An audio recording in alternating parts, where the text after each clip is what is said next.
Hey everyone, welcome back to our channel.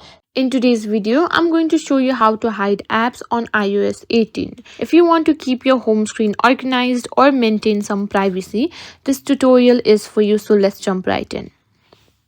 First, let's talk about why you might want to hide apps. Whether it's to declutter your home screen, keep certain apps private, or simply customize your device, hiding apps can help you achieve a more organized look.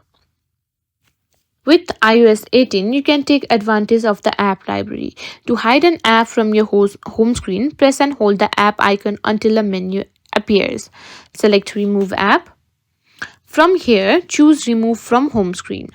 This will keep the app in your app library, but it won't be visible on your home screen. Another method is to create a folder.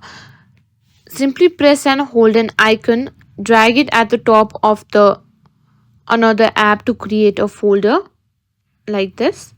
You can move the apps you want to hide into this folder. Once the folder is created, you can move the apps around to keep less used or private apps out of sight. And that's it. You've successfully learned how to hide apps on iOS 18. If you found this video helpful, don't forget to like, share and subscribe to our channel.